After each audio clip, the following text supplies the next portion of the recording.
Hey everybody, Francis here. I wanted to let you know that we have a brand new episode that's up on our Patreon, patreon.com/hellofawaydodie. In this episode, it is myself and Eric Peacock from the Soundtracker podcast talking about the movie Into the Woods, a favorite musical of mine, a musical that I was actually in when I was in high school. So we discussed musicals in general and Into the Woods, not just this version of it, but the many versions that have come before. We also have the web store, whatahellofawaydodad.com. New t-shirts, stickers, pins, patches, all kinds of things in there to deck out not only yourself but all of your gear. Check that out. Links are down in the show notes.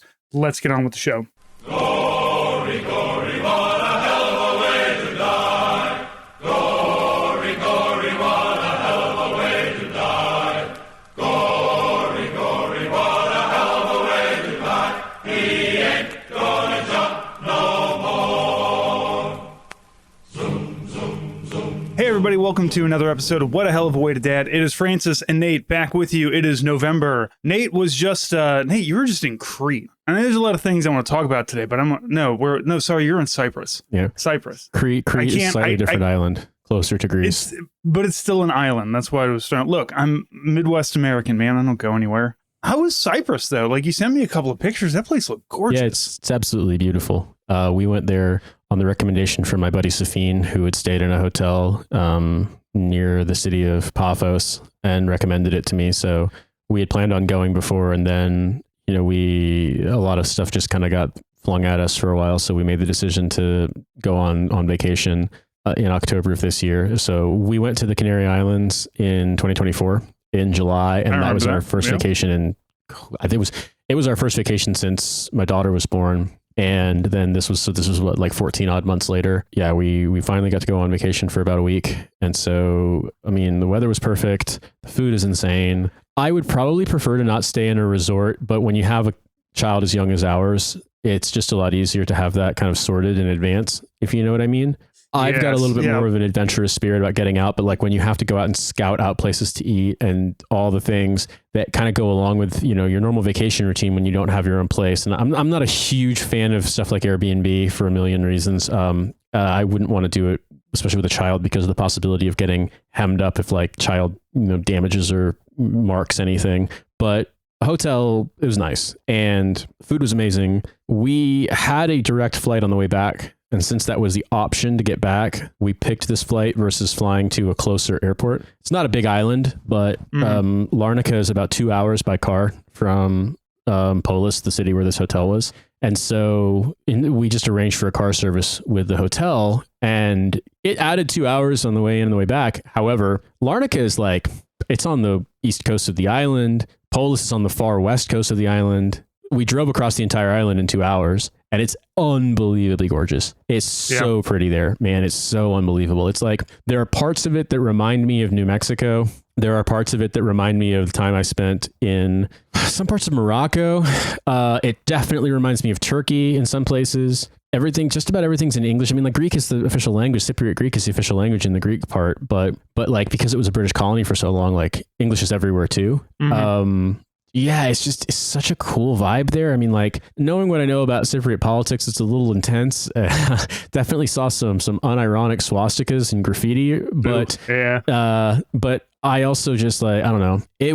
I really want to go back when we get a chance to go on vacation again. I genuinely think we'd love to. I gotta say, there's something about going to an island that is just like you said, the whole vibe is completely different than did you ever spend time in Hawaii yourself? Yeah, I did. Yeah. Hawaii is a bit different because it's a big populated state, especially like Oahu. But if you go to like any of the other islands, it does have that kind of like, you're kind of in the, like you said, it's kind of laid back. It's really beautiful. It kind of has a real vibe to it. I had the same when I went to St. Thomas and St. James. It's just really, really nice when you're just kind of on this place surrounded by water and like, you don't have like mainland America, you can get whatever you want. You want a box of Cheez-Its, you go down to the Walmart, but like, I know it's just, there's less, but there's more. I mean, having been on some islands recently, because in the early days of this show, I actually recorded an episode while on vacation in Hawaii on the Big Island. Mm-hmm. One of my good friends from the Army moved out there and still lives out there. So I've been to the Big Island twice. I've only ever been to Oahu to connect.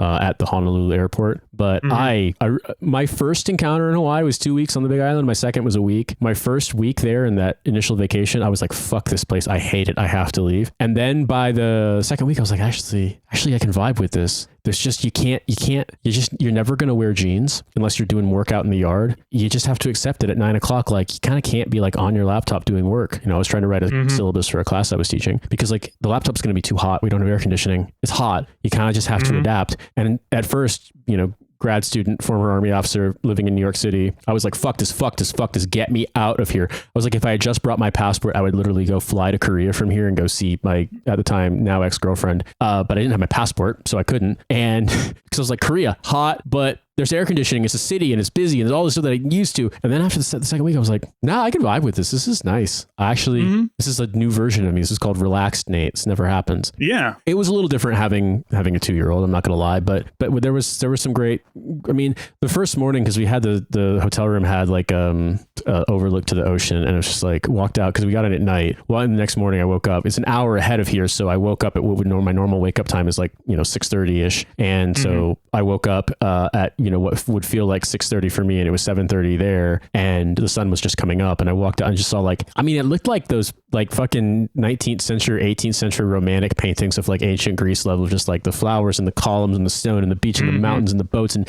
it was unbelievable. And like, man, the food's insane there. The food in Cyprus, Greek food in general is incredible. In Cyprus, you also have a lot of like halloumi. I don't think I'd ever had halloumi before I left America.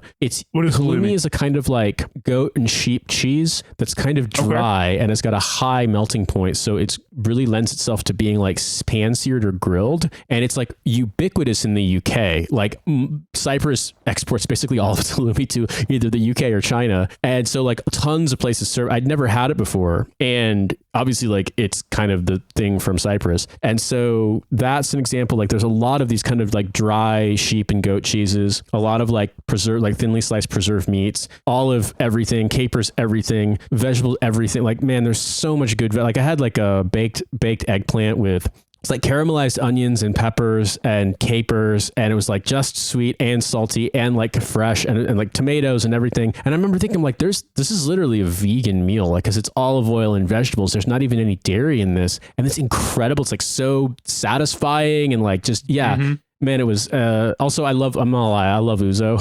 I love arak, raka, however you want to, it's what ouzo is, yeah.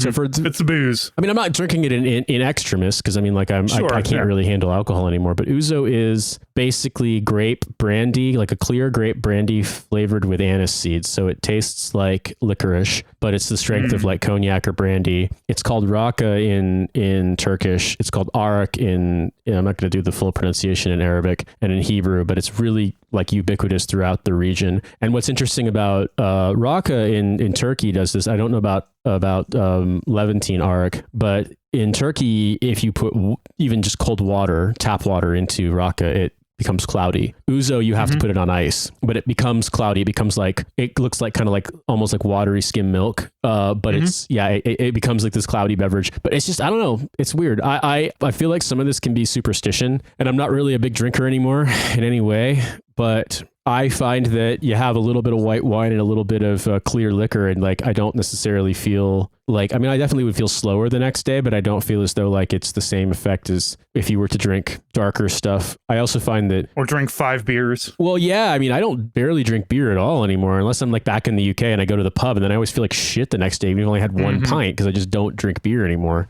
I like red wine. I really like white wine now. I had never really been a white wine person, but I think we've talked about this on the show before. Like Swiss red wines, whatever, they're fine. They're good, but they're not like anything to write home about relative to red wines right next door in France or slightly next door in Italy. But their white wines are actually genuinely really good. And I have become a fan, especially on hot days, of chilling a bottle of white wine. That is nice.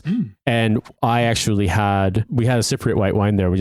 I recognized the name of the kind of grapes as something I'd seen somewhere before. And I was like, well, it's not the cheapest, but not the most expensive on the wine list. I'll give it a try. And it was fucking knockout. It was so good. And so we got a couple of bottles, but they just happened to have it at duty free. We got a couple of bottles of it to bring for like, this isn't really a thing in America. And I realized I've gotten so used to it from living living in Britain and then here, which is you get invited to people's dinner houses for dinner and you always bring a bottle of wine. Yeah, that's normal, I think, in America. I literally was so young that I stopped. You should bring something, I think, is the thing. Like if somebody invites you over to dinner, usually it's either can I bring a wine or can I bring a dessert? Bring snacks, some kind of thing. Like I'd bring sometimes it was like bring a 6-pack or bring a case of beer when you were younger, but it was like bring a thing of like, I don't know, chips and dip or like a plate of nachos or like, that kind of thing. Can I bring ice and solo cups? Just bring what people need, obviously like, but in Britain, it's like, I noticed this is like every time you go, you always bring a bottle of wine. And then it's the Brits. So at the end of the night, they don't have a built up wine reserve. All the wine bottles are empty and someone's going down to the fucking corner shop to buy more wine. In Switzerland, maybe less so, but like, it's definitely a thing that I've experienced where like you bring alcohol as a gift, unless like it's people who don't drink. And then you'll bring sweets, and I would say, yeah, like, we got some at duty free. It's also very funny because being in a hotel resort, like, oh my God, it was so funny seeing the same bottle of wine at duty free. And it was like 21 euros, whereas in the resort, it was like 54. And same with Ouzo. If you got Ouzo, like they had the single serving Ouzos in the room in the mini bar and they were $6.50 for a little mini. And then like that same brand of Cypriot Ouzo was 18 euros for a fifth of it. Like, it's just, man, I'm getting fucking, but it's the experience. Well, yeah. And I gotta say, like, once you do become a parent and you go on vacation, like the whole resort thing is so nice. And we've been doing, kind of resort vacations in one way or another. We talk about how I go to Disney a lot. And a lot of that is because Disney has everything that you need built in, especially when you've got a child. It's like they have childcare stuff there. You can drop the kid off for like 2 hours and do, and they have people there who are like, they go to school for like working with children. It's not just some like random teenager, and they've got like all kinds of activities and things. And it's really nice to just say, look, I'm going to drop you off here for 2 hours and you're going to hang out with these people and all these other kids, and me and your mother are going to go do whatever we want. So the resort, it's expensive for sure. And I will say we stayed at Aulani in Hawaii, which is the Disney resort there, which is super expensive. But as long as you don't mind, walking, a quarter of a mile most, there's a really nice kind of convenience store that's right next to the place. So you can get everything you need for like half the price you would at the resort itself. So, I mean, I'm not going to lie. I did have visions of like, what if we rented like a villa house and with a barbecue and, cooked huge dinners and had a wonderful time. But being at the resort, having the beach right there, can walk to it. I mean, they did have childcare stuff, but I think my daughter it was a big change for her. And I think that like she was getting pretty clingy with Cynthia. So I think that it would have been, she's maybe a little bit too young. They had the option, but she's under 3, right? She's 2. Yeah. Yeah. So that's still, go when you guys are doing more vacations when she's like 5 and 6 years old, she's going to be really into all of the kids activities. They had a ton of kids activities that were available there, but they were all for kids 5 and older. So, I think that's kind of expected. I will say we've decided that if we go back to the same resort next year, we're going to time it slightly earlier so that it's not during half term with a British like school holiday in the middle of the semester, because suddenly we were there, we got in on Saturday, it was nice, it was chill. Sunday was okay, Sunday night less chill, and then we realized the Brits had descended upon the place. The Brits came in and the Brits are there because everyone is fucking insanely rude to the wait staff. And I got to be real with you, dude, I would rather commit ritual seppuku than be rude to wait staff. I would rather do that, be rude to anybody. Literally, unless it's like life or death and they're doing something like, this is so funny. I guess it's indicative of my personality. And it's not something I'm proud of. I'm just going to tell you the story. When I was on the recording with you and Joe, and Cynthia in the middle of the recording contacted me and said that she had stroke symptoms and was in an ambulance going to the hospital. And I was like, you guys were both like, I said, I don't know what to do. And I am grateful for you doing this. You said, you need to get off this call and go there right now. And I did. Yeah. I got out, left, grabbed my bag, left, got on the first bus, went to the train station to go get on the overground. And I had like maybe 2 minutes before the overground was coming, and I could take it all the way down to where the stop was right by the hospital. And as I was trying to get on the overground, walking to the station entrance, a guy basically jumped in my way and tried to panhandle me. And normally and I said, no, fuck off, get out of my way, and just kept going. And I never talk to people like that, ever. No. And I'm embarrassed, but also like, I thought my wife was dying. It's like, get the fuck out of my way now. That's what it takes for me to be willing to be like that level of like the idea of like, oh, I wanted sparkling water instead of still. And you're going to talk to somebody like, man, drown yourself in the nearest body of water. Like in the nearest bottle of sparkling whatever water. Whatever it is, if it's a puddle or a bucket or the literal fucking Mediterranean Sea, go end your own life. Like do not, I cannot fathom being that way to people. And that's the thing, right? The caveat, obviously, that not all British / in fairness, a lot of this is really English people do this, but there is a type of English tourist who is like this, particularly in Southern Europe. And I don't know why. It's kind of like this notion that they won't respect you unless you're rude. It's like, no, I could tell this one guy had been really mean to one of the waitresses, and like she was really upset, and you could tell she still had to work her shift after having this guy be like really mean to her. And it's like, it's like she's a person to me. Fuck you, fuck off. That kind of thing. Like, unfortunately, that's kind of part and parcel. It's like being rude to waitstaff and then just like bullying your children. That is 100% you're on vacation with the Brits. And so hopefully next time, if we do go back to that place, we will not be. Is there a place the British don't go to vacation? Can you go there? Where do the British not go? Like Iceland? I've heard Iceland is very nice. I don't know. Give me that look. I don't know where British people go. How much do you know about Iceland? I know that I know that I have friends that really enjoy visiting because they say that it's cheap.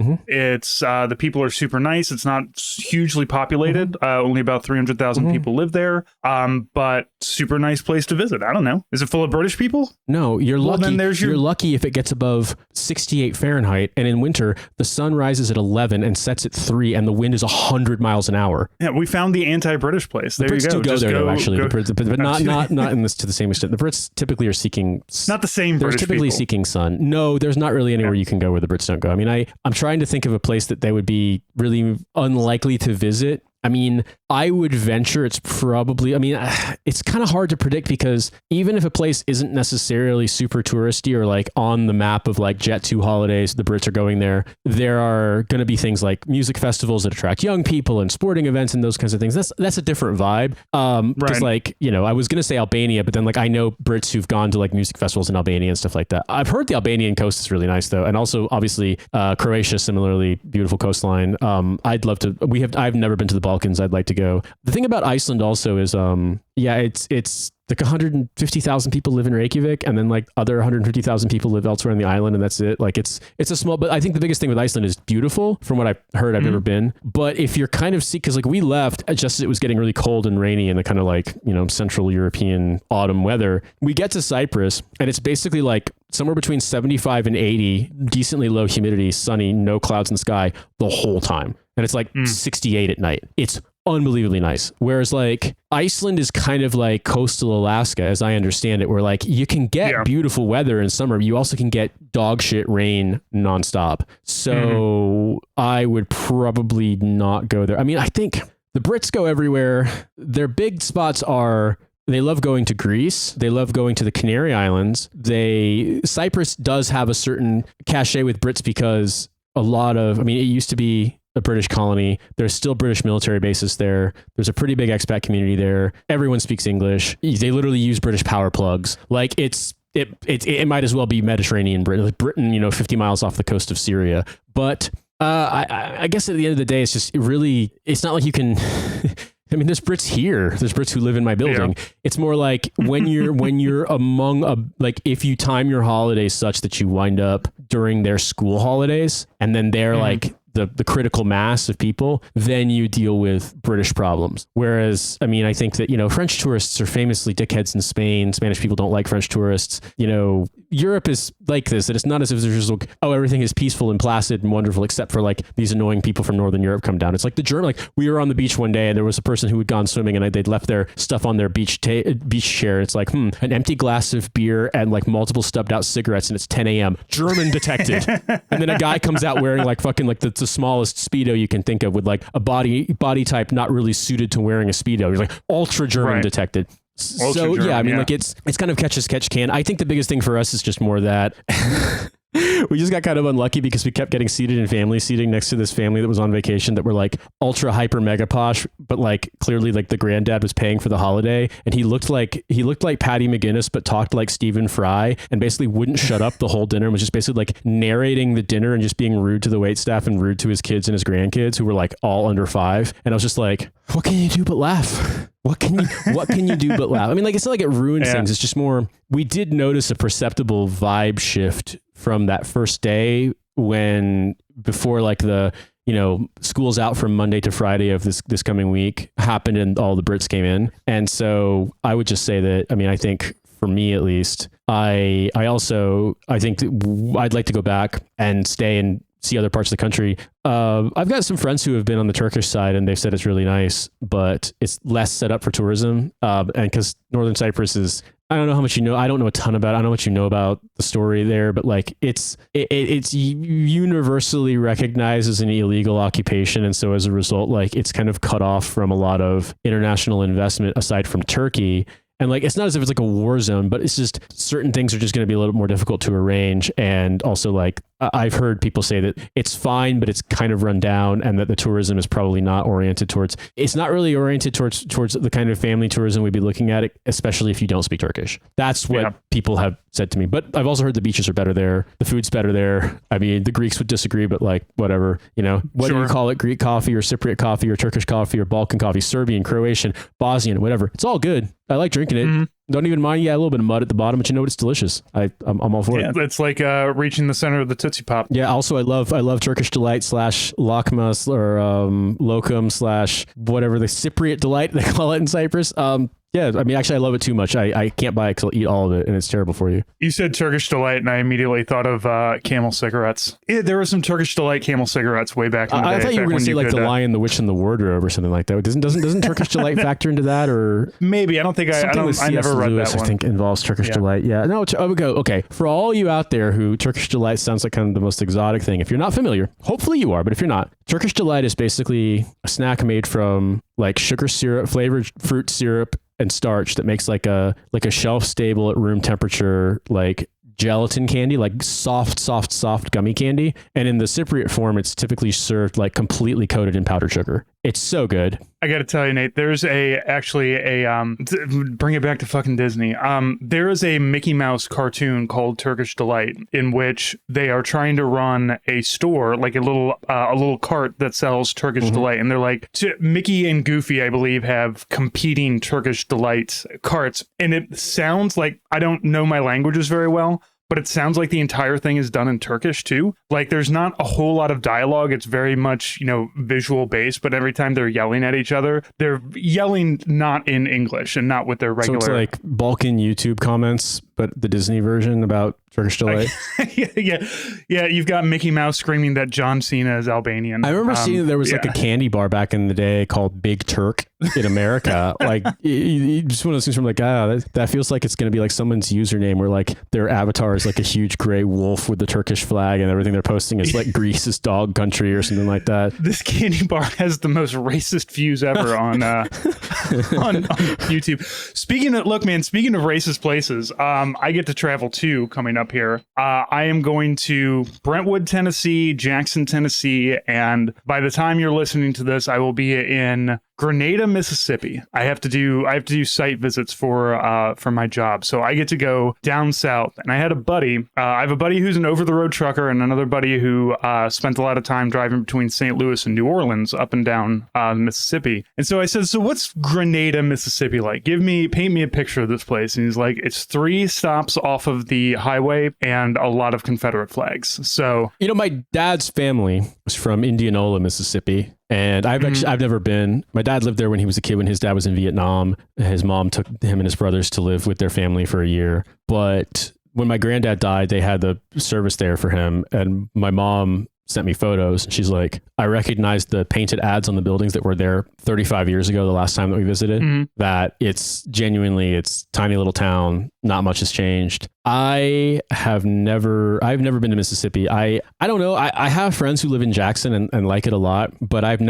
guess for me, like I've actually never been to like the super, super deep South or like the kind of the Gulf Coast deep South. I've never been to Arkansas. I don't think. If I have, I was passing through as a little kid. I've never been to Louisiana and I've never been to Mississippi. I've been to every other southern state. I like Tennessee in its own way. I find Tennessee's really nice. Interesting. It's a different kind of like the upper South, kind of mountainous South. I like the time I've spent I've spent a little bit of time in Memphis, a little bit of time in Nashville, a little bit of time in Chattanooga. I've never gone out and done like the, bros night out in Nashville the way a lot of people like to do. But the time I spent in Tennessee, I went to when a friend of mine was at Fort Campbell. He lived on the Tennessee side, and I spent some time down there. Been to a lot of Waffle Houses in Tennessee, and Tennessee's got problems, don't get me wrong, but I don't want to speak on Mississippi that much because like we all know it's got problems, but because I've never been there, it's just like, oh, I read a Wikipedia article. It's like, yeah, my family's originally from there, but like they all left. They're all white people from the Mississippi Delta, and they're like, there is no future here for us. We are leaving, and they wound up in North Carolina. Yeah. You know what I mean? Like, so I feel as though I wouldn't be adding much to the conversation. So I'm interested in what you wind up experiencing, what it's like down there. I just know that everybody I know who's been down there. I remember I sold an old computer to a guy from Sunflower County, and I just noticed, I was like, your address, like you're one town over from where my grandparents are from. And he was like, oh yeah, it's a nice little town, and he's like about 2,000 people. And I was like, yeah, it was probably about 2,000 people in 1950 as well. You know what I mean? Like it's just, Mississippi that's my vibe, is it like Mississippi just does not change aside from, aside from some legal fuckery that boggles the mind. Now, if you know anything about the way that like the kind of legal arm of Jim Crow worked, it won't surprise you. But it's like, it's so on its face, self-contradictory, but like it's, oh my God. All right. My quick digression about Mississippi. So I'm going to summarize, and I might oversimplify here, but Mississippi has a very strange system of government that is like an electoral college for the state. And it also has a referendum system where you can, if you get enough signatures, you can have a ballot initiative to put before the state electorate. And one of these was to change the electoral college system that exists, basically, where I believe you have to win a plurality of jurisdictions. It's not just a raw vote share, which obviously, because of the history of Mississippi and the way that the state is arrayed, you've got the black belt, then you've got a lot of majority white areas, and like white people in Mississippi vote for Republicans in like post ethnic civil war numbers, like fucking like 95-5, like it's bad. Mississippi had ballot initiatives. I believe one was for a very, very conservative but still like factual medical marijuana program, and the other was for changing the voting system because of how it's like, well, enough people in the state want to change it. Both got struck down by the Mississippi Supreme Court. Why? Because the Mississippi Constitution, as it was amended, I believe in the 80s or 90s, but it may have been older than that, said that to get a ballot initiative approved, you have to source signatures from all 5 Mississippi congressional districts. Mississippi has a shrinking population. Since 2000, it has only had 4 congressional districts. So you can't. It's not possible. And the Supreme Court's like, well, I suppose y'all gonna have to just try again. It's like, so we have to change the fucking Constitution to do the thing to change. And it's like, that's Mississippi. Yeah, Missouri goes through the same thing. We had a couple of things that we the people voted for, and Missouri Supreme Court is just like, yeah, but we don't like that, so we're not gonna do that. So it's unfortunate. But look, I go to small towns. I like going to small towns. I, as a person who is from Missouri and spent a lot of time in southern Missouri, I feel like I can kind of code switch a little bit, put my southern. I mean, you saw how I code switched when we went to was it Terre Haute? Like I completely went back into guy from Central Midwest, Great Lakes mode. I just, other than the fact that I was wearing like a Adidas sweater sweatshirt that I bought in the UK, and I feel like I probably should have been wearing like a great big ass fucking Colts jersey or some shit. Like other than that, like we were me, 2 Army veterans, guys with accents from the region. I bet you'll get a better reception in Grenada, Mississippi than you did in that bar, that goddamn pork tenderloin ass restaurant in fucking Terre Haute, Indiana, man. I still can't believe that shit. Fucking Connex ass restaurant that we went to eating in like the alternate site DFAC in fucking Terre Haute, Indiana, getting like talked to like we were breaking and entering. It's like, no, we just want to buy your fucked up sandwich. Come on. Look at me. Listen to my voice. I belong here. I promise I'm driving a fucked up old car with Indiana plates. Come on. Couple more of them fucked up communists came down here to look at that damn house again. Yeah. I don't know. Look, I'm looking forward to it. I've already been, somebody said like, look, we're going to need to know where to eat. And I said, I hope nobody here is a vegetarian, because Grenada, Mississippi has absolutely nothing other than barbecue places and Arby's. But I like the people, and some of the people are like, oh, because they're all from Michigan. Everybody else that's coming in is from Michigan. And I love, the Ozarks, and I have not spent a lot of time down south. So I'm excited to drive through part of it. Like we're flying into Nashville, and then we have to drive to all of our other locations, and then I'm flying out of Memphis. So hitting, just driving, because like Missouri's a fucked up place, but it's absolutely gorgeous. Like if you've ever made the run from St. Louis down to Fort Leonard Wood, down to kind of southern Missouri, it's, nothing but forested trees and, kind of untouched forest the entire way down there. And so I'm hoping the same thing from Mississippi. And I'm hoping to find, those fucked up little museums and cultural centers that seem to crop up in every place. I am a little worried about being in the South because,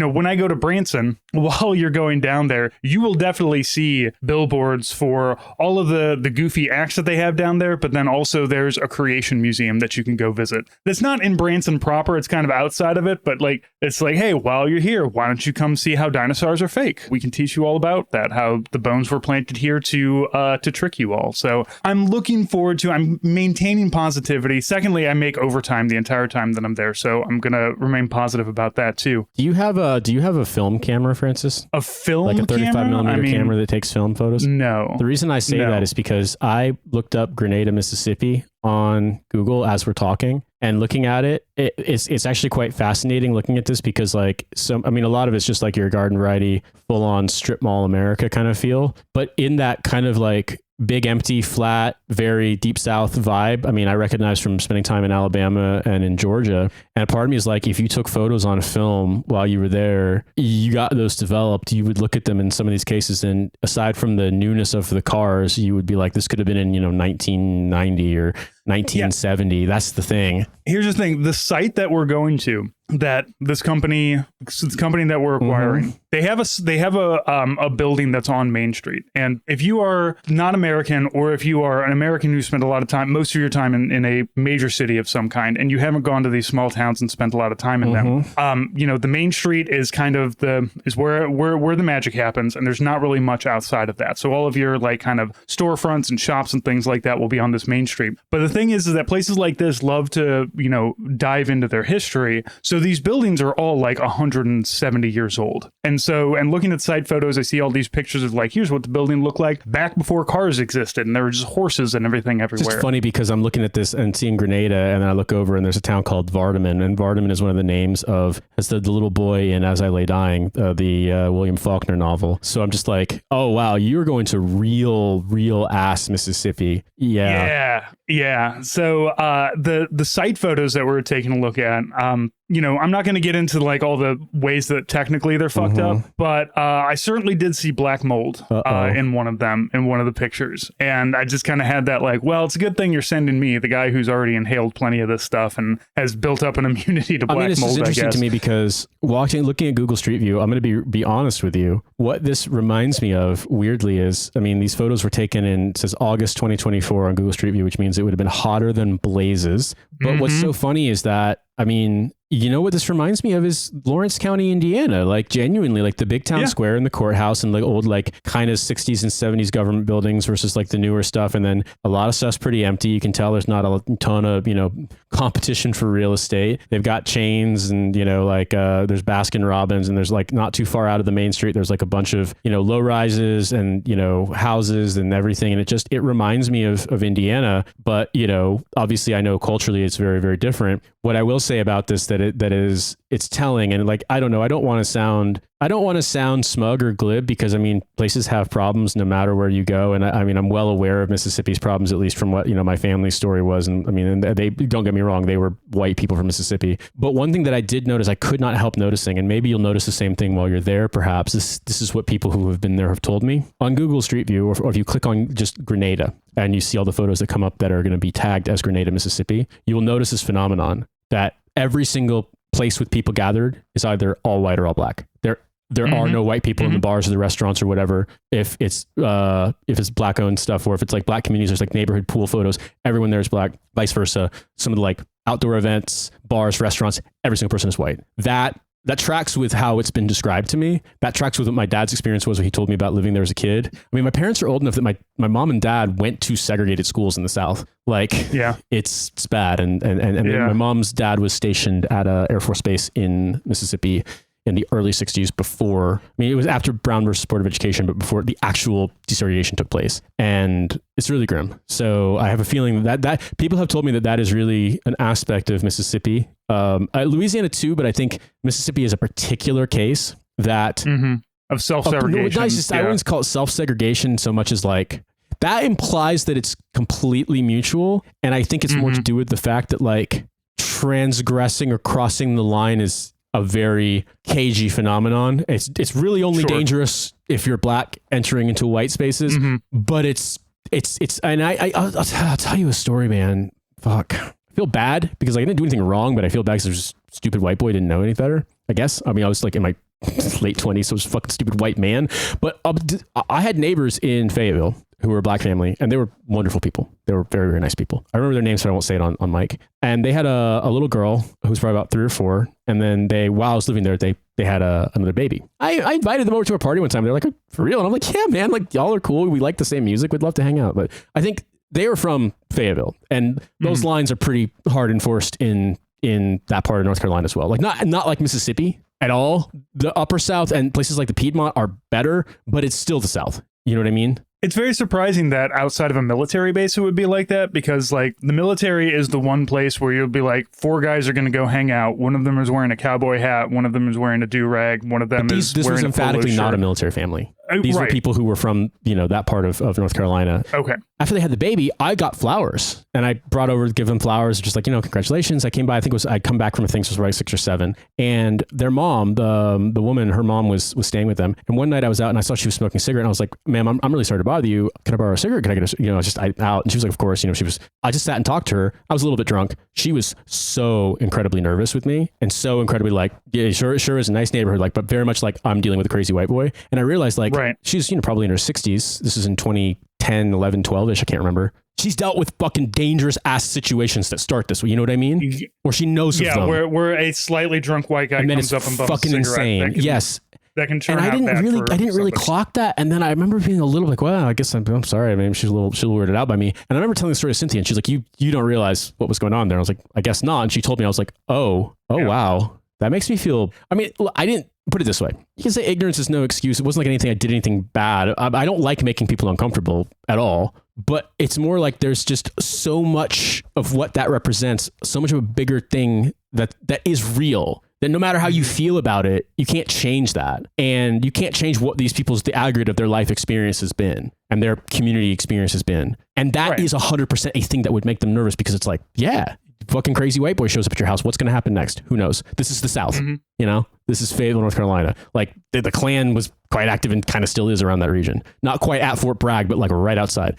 Talk about all this shit with crazy fucking white supremacists in the military. A lot of it's around Bragg. I remember when there was a mass shooting on Bragg, and like the people who were reporting it were like, oh, we got this reports from this happening. And I'm seeing stuff on Twitter. We're like white supremacist biker gangs in Fayetteville. Yep. You know what I mean? Like that's real. And that fucking sucks, dude. It does, especially when like, somebody's history, their lived experience means that you can't have a conversation with them, which is not on you as a person, but you do understand like it's on us as like a race of white people, and understand is like, and being like, I want to turn this around for you. I want to show you this, but like, you can't assume that like, just because I'm a good person and we have a good interaction, Lord knows the next white person that walks up is going to be. But also you're a black woman in your 60s or early 70s, and here's a white boy with short hair in a military town who's obviously drunk, smoking a cigarette, like, and it sounds like and talking to you, like demanding time out of you. Like that's it is. Since Cynthia told me one thing too, that she said, she's like, some of the problematic asides notwithstanding, Chris Rock has had some very funny bits that are very telling, and one of them she said is like, the white people be like, oh, my coworker Willie, like I love Willie. Willie loves me. He's like, Willie hates your fucking guts. You know what I mean? It's like, and she said like there is a generation of people. She said this is an interesting thing, and it's reported speech, so like I hope I don't oversimplify the stuff that my wife has said to me. But one thing she pointed out was it's not meant to excuse his fuckness. It's not meant to make any kind of like apology for it. But she said one of the things that is difficult for white people to understand when you look at somebody like Clarence Thomas is that Clarence Thomas represents a mentality that is actually pretty common among older black people in America, which is like, yes, racism exists, discrimination exists, prejudice exists, get over it. Deal with it on however you deal with it, but you can't expect the law to fix it. It's just there. That is not good at all. And he's corrupt as fuck, don't get me wrong. But that was kind of an eye-opening thing to me. I was like, oh, that that is really like there. She's like the joke that Chris Rock made about like, as soon as you're out of the room, that Willie's saying that cracker ass cracker. He's like, those people exist and they have reason to. Like they had to grow up in, they grew up in it's in some ways it's getting worse. It got better for a while, but they grew up in an environment where like white people could do anything and they'd always get away with it. And what are you going to do? Like, what are you being a good person? It's like, you can't fucking change the way the system behaves. So like, why would anybody have any reason to stick their neck out for you or trust you at all? That doesn't foreclose or preclude anything, but it's like, you're going up against a lifetime of bad experiences in one way, or at least the risk of that, and I recognize we're both white dudes. I'm married to a black woman, but like, I obviously don't know what it's like, but just glancing the surface of the stories that Cynthia's told me, I'm like, oh my fucking God. I just had, and that's the kind of thing that like I would just literally never talk about with my extended family, because the stuff that I've heard from Cynthia, from her friends, they wouldn't believe it. Like they wouldn't be able to square that with their idea of America. So they'd be like, oh, that just can't be real. Yeah. Simply not. Nobody would treat me like that. So why would they treat you like that?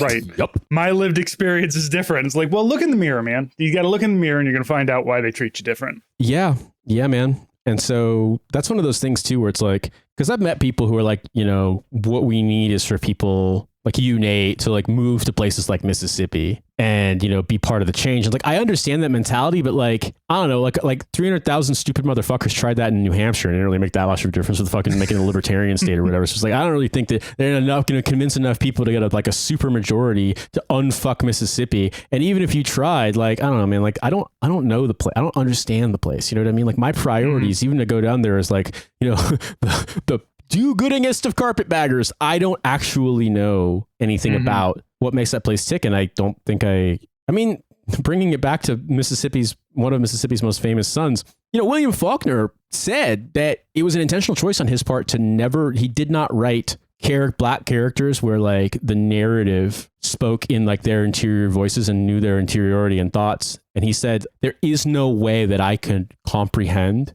the black experience in Mississippi, given that the kind of the latent danger, the obvious risk, what it's like, no matter how hard I try, I would never be able to know that. And that's not like, I refuse to try and get it wrong. I do know what it's like to grow up as a poor white person in Mississippi. I just simply am not. That is a world and an understanding of the world that that could be a little bit hopeless sounding. I don't necessarily think that's a good thing. You have to believe that, like that there's just this hard line drawn, but I'm saying that like what we've just talked about, that, a lot of people may not realize, like what I just described, they might not realize like, oh, why would this person feel uncomfortable, And it's not like, oh, drunk white dude, on a Friday night, fucking whatever. It's like, but no, what's the actual risk here? You know what I mean? It's like, do you want to know? Because like all you got to do is look back at any one of these things that has happened. You hear these stories, these events, these kinds of things. I mean, I had crazy neighbors next door that like were like, smoking weed and fucking breaking shit and parking cars on their lawn and stuff. And it's like,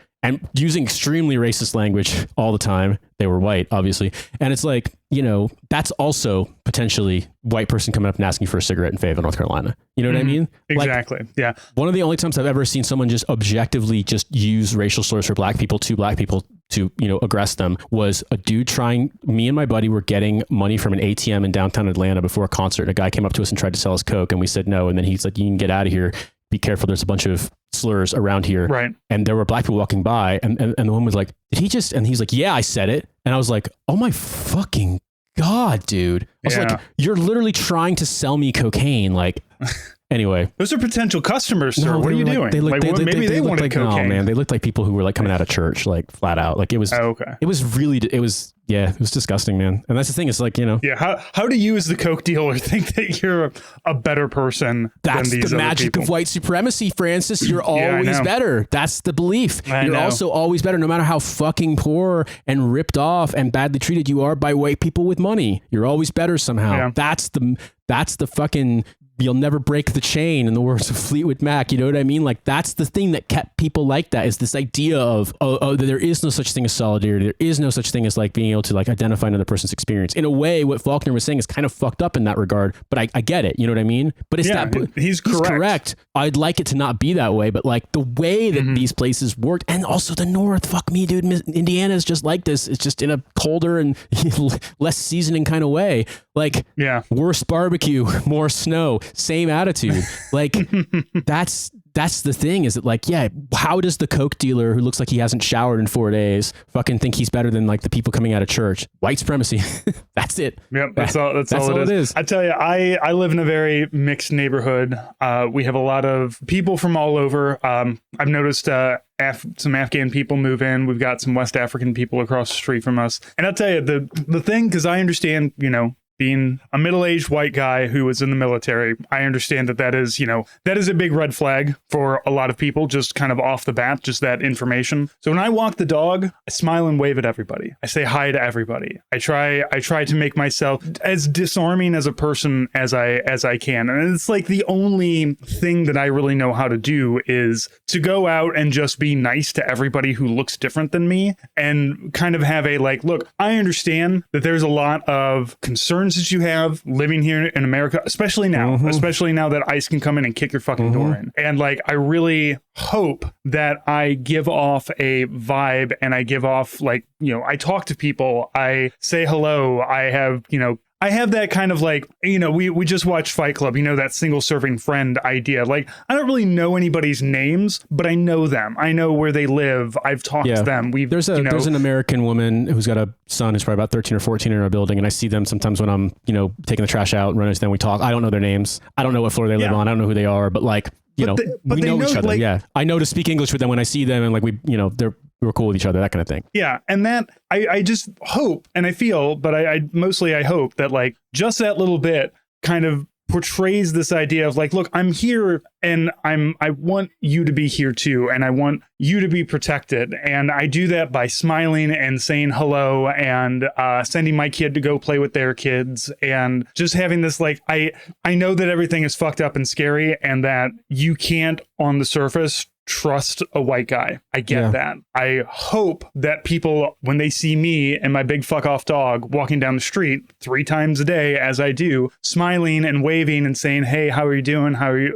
Your yard's looking great. This looks good. Anybody outside doing something, I comment on it like, oh, your garden's looking really good. Oh, you're painting your house. It's looking really, really looking spruced up. And I just hope that little bit, at least when they see me, they're not like, that's a dangerous person, or that's a potentially dangerous person. And like I said, I don't really know what else I can do other than be that person who is not scowling and not like, I'm going to walk my dog. But, anytime I see somebody out. And also, I know this because I have been mugged, not in my neighborhood, but in another neighborhood. But like, when I'm walking around at 6 a.m. with the dog and it's dark out, and I see somebody who I don't recognize, I know that we have transient people kind of come through the neighborhood. I know we've had places where maybe they're picking something up and leaving. And that's fun. Like, you're picking up your drugs and you're leaving. That's fine. Yeah. Have a nice day. And I just have that like, look, I'm not going to bother you. You're not going to bother me. But also that like initial, you can stop a mucking so quickly by just going like, hey, how you doing? What's going on, man? Looking great today. And it's just so disarming. So it's partially kind of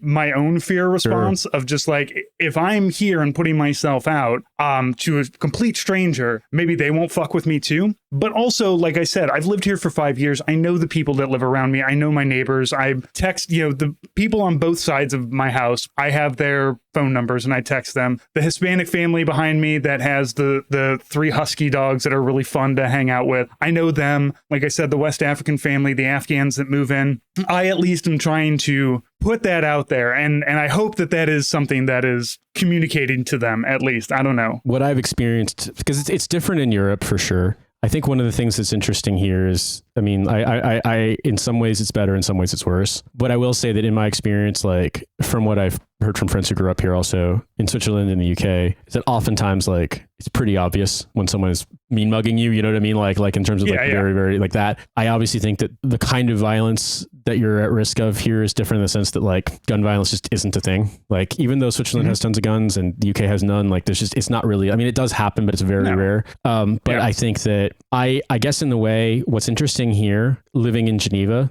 and I felt this way where we lived in London too. I think it would have been different if we lived elsewhere in England, because England's a very, very, the UK in general, England also, I mean, actually England is probably the least white because some areas of Scotland, Northern Ireland, Wales are like practically 100% white. But I think that you can, if you know, where we lived in Southeast London was very, very diverse. One of the places that I'd stop on the train when I'd go to this recording studio when I was working with Safine was like, it might as well have been like 100% white. Like, so you have that kind of, that kind of split there. I feel as though all I try to do here is just not seem like a dick or insane. I try to be nice, hold the door for old people, hold the door for parents with little kids, like be friendly. Like obviously like it's hard to, I can make conversation in French. I'm like, sometimes I don't realize people are talking to me because like I'm not expecting them to. And it's like, they don't say excusez-moi, you know what I mean? So it's like that kind of thing. Mm-hmm. But it's interesting to me too, because I am a foreigner. Absolutely. We're all foreigners. I don't ever feel like a foreigner here in the sense that like so many people are foreign here. I do speak the language, that helps. So many people are from so many places all over the world here, specifically in Geneva and elsewhere in the country. I think it would be a lot. I mean, one of my former interpreters, his sister got asylum status in Switzerland, but she lives in like a relatively small town in the German speaking part. And like, I think her family are the only non-white people in the town. And like, it's tough, and I think that what you're doing is, like you said, you're not like, falling all over yourself, but you're trying to just like not be a dick and like come across as friendly and approachable so people don't worry about, do I have to be wary of this person? That's a good thing. Yeah. I mean, unambiguously, that's a good thing. I don't know. I'm at the point now where like, it's weird. I don't worry about getting mugged here. And it changed because I did in London. I mean, someone tried to mug me once, like people in my neighborhood got mugged. Like it does change your posture a bit here. Like I don't. And it's weird. It's like, it's interesting to have that. Like, I don't worry about, I'm a guy and I'm 6 feet tall. I'm not worried about walking down late at night or early in the morning. I'm the only person. And I see another person like basically I'm like, if someone sees me and they're like, that's the target I'm picking, then like that, they clearly got a fucking reason for that. Cause like, I'm not like your choice target. You know what I'm saying? You're not a soft target now. I mean, I am because I'm out of shape as fuck, but I'm not like an obvious pick. You know what I mean? I'm not like right. You could suddenly like just like, oh, this guy. So I mean, you did boxing, so like there's always kind of a like, well, there could be something here that I don't know, and I might end up with my nose on the other side of my. Yeah, he might be a master of Krav Maga. He might know how to call an airstrike on a kindergarten. You know what I mean? He's an American soldier. He's going to drop a JDAM on me. I mean, I guess the thing for me is more like, because you're going down there, I'm really interested in how it's gonna, what you're gonna perceive of it, because there's a part of me that when I heard you said, I was like, oh wow, I looked on the map, I'm on Grenada, so it looks like it's probably about an hour south of Oxford, Mississippi. I'm like, that's real, like central Mississippi, full on the experience. But then it was weird because looking at the pictures, like you're expecting fucking Gone with the Wind and verandas and shit, Spanish moss, and then you look and you're like, that just looks like Bedford, Indiana. It looks like anywhere else in America except it looks like every Midwest town that has less than 5,000 people. But it's got red dirt and it's hotter. A lot hotter. Yep. Yeah. But don't worry, there's still a racism store, I'm sure. I mean, I saw all those antique stores there on the map showing up fucking photos. I'm like, brother, there's a reason why they ain't got that many photos of what's inside that place, because I've been to antique stores all across the rail corridor that I-95 replaced in North Carolina, and oh my goodness, all the racist lot of fucking uncomfortable like statues, pot holders and tea cozies and plates and dolls and stuff that you thought got consigned to the dustbin of history. No, they're all on sale in fucking small town North Carolina. I'm gonna make a mint by buying all the empty jam jars with the gollywog on it and sending it back, selling them to Europeans. Exactly. The again. Brits you can do like Truman Show to convince the Brits that the pre-woke era has been restored.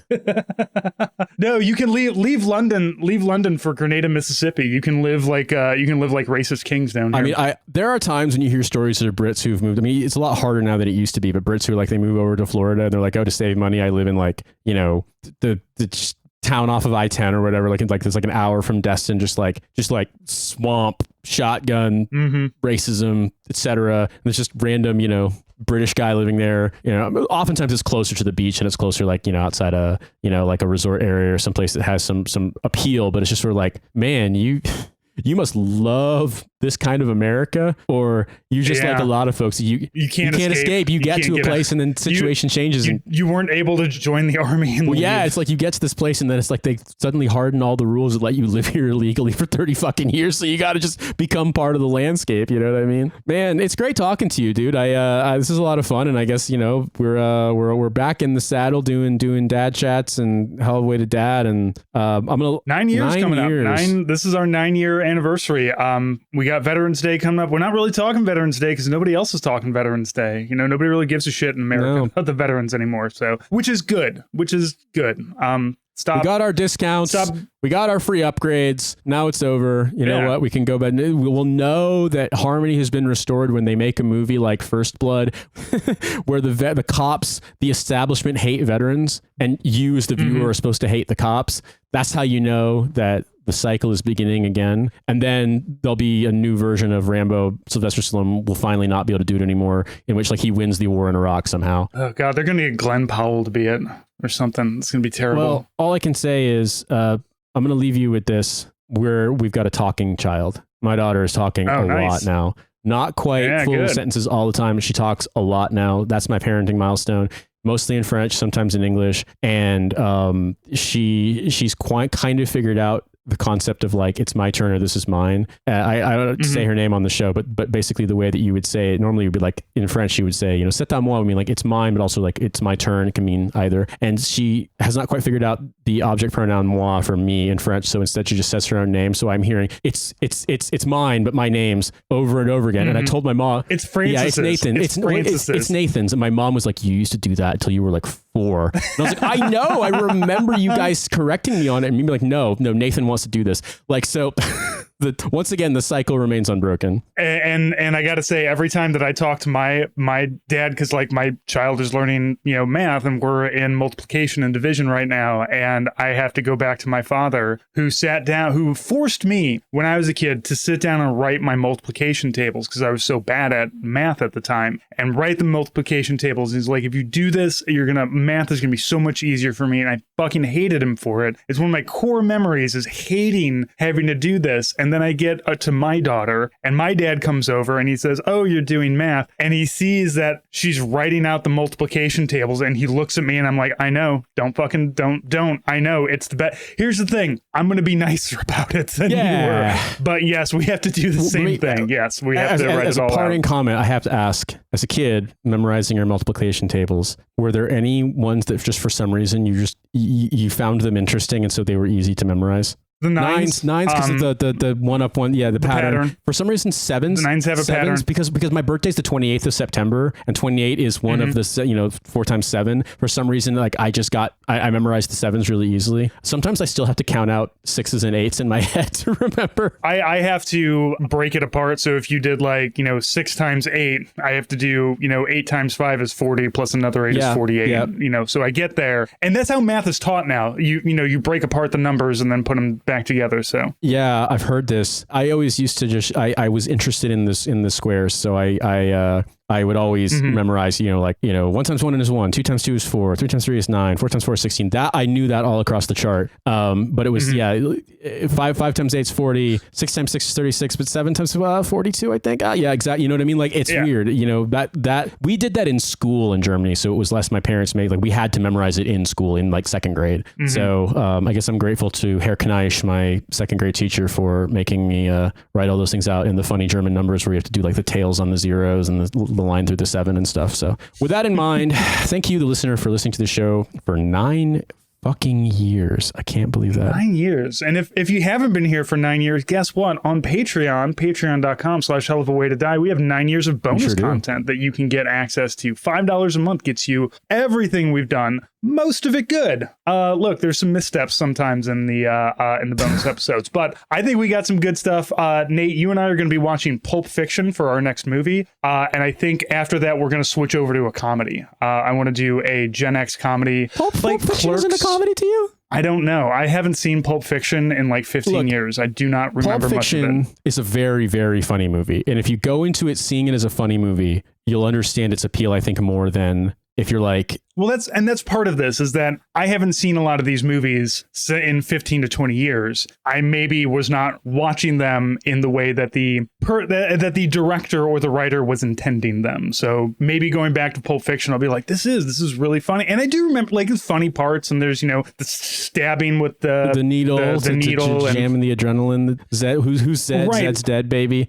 Yeah, but I also just don't remember anything about the movie. It just seems like a very disjointed series of stories that are kind of connected.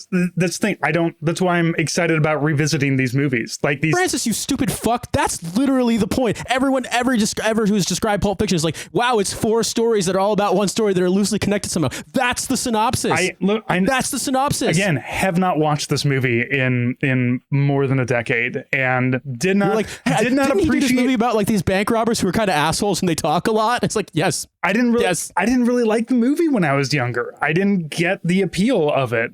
So sorry, I didn't mean to be rude to you, but I was just like, I don't really remember the movie, but I feel like it's just like a bunch of disjointed stories that kind of connect them. It's like, and then like a million annoying movies got made with that same principle in mind because people thought it was such a novel technique. Yeah, well, it fucking sucks, but we're gonna watch it. So it's not bad. It's not a bad movie. Jackie Brown's a far better movie, though. That's his best movie, genuinely. Pulp Fiction is the Gen X one, though. Sorry, we have to watch that one. Oh, I know. I mean, here's the thing. My parents watched it thinking it was like a good movie because everyone said it was great, and like they got so mad at the concept and so offended. They're like, we're only going to watch wholesome movies from now on. They just rented like every Bill Murray movie from the 80s. So yeah, I have my own experience. I remember hearing it from my bedroom because I wasn't allowed to watch it. And be like, wow, they sure are saying the F word a lot.